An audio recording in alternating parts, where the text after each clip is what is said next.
And good evening, everyone. Thanks for clicking on WDTV.com. I'm Carrie Galiotis. And I'm Ben Katko. Here's your top stories we've been following on 5 News today. We now know the name of the man that was pulled from Deckers Creek right outside of Morgantown last night. That's right. Investigators told us they found the body of 31-year-old Christopher Hollis in Deckers Creek last night in an area near Delslow.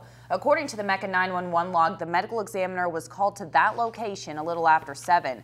Now, there's no word yet on how Hollis died, but we're told his body is at the state medical examiner's office in Charleston, and police are waiting on the results of an autopsy. If you know anything, please call the detective division at the sheriff's department at 291-7218.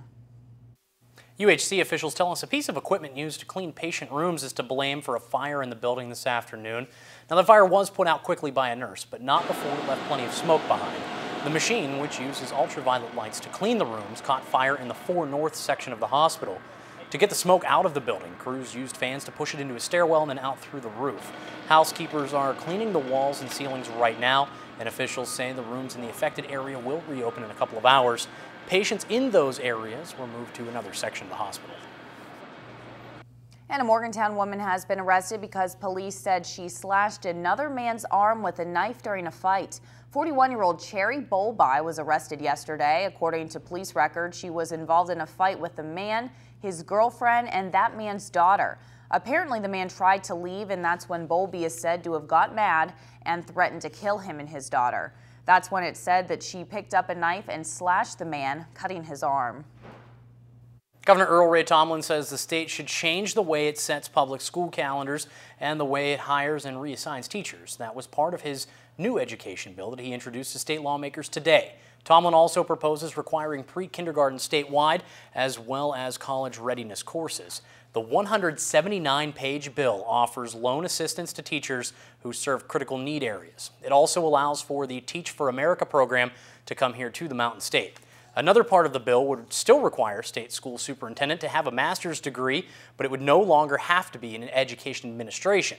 The State Board of Education requested that change. State officials are tackling education in the wake of an audit that found the system heavy on bureaucracy and detailed rules, but lacking in student performance.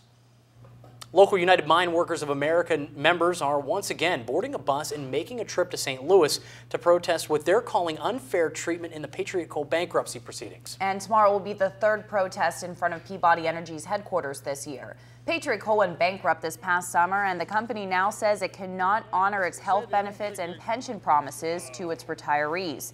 The problem is that the UMWA says many of those retirees involved never worked for Patriot.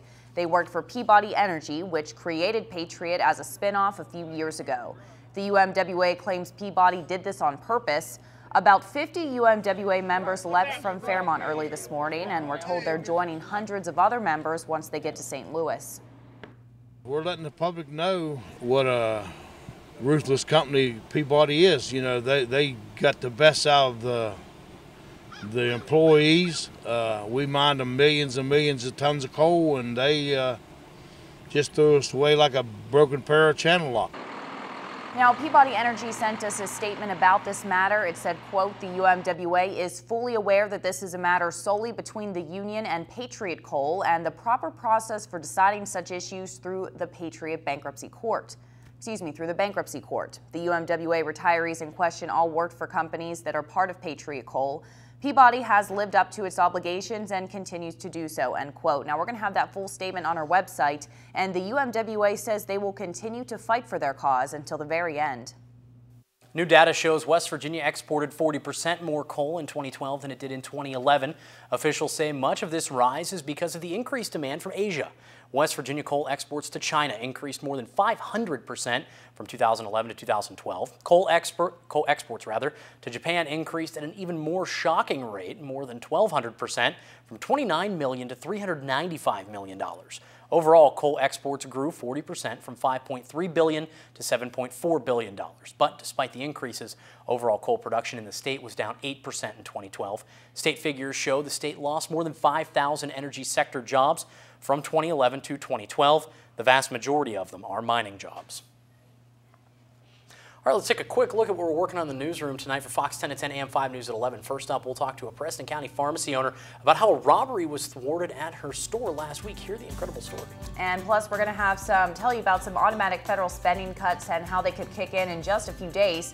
Find out how one local airport is bracing for the worst. And that's what's making news this evening. Of course, be sure to tune into Fox 10 at 10 with Carrie Lynn and 5 News at 11 with myself for the latest news and weather. And until then, have a great night.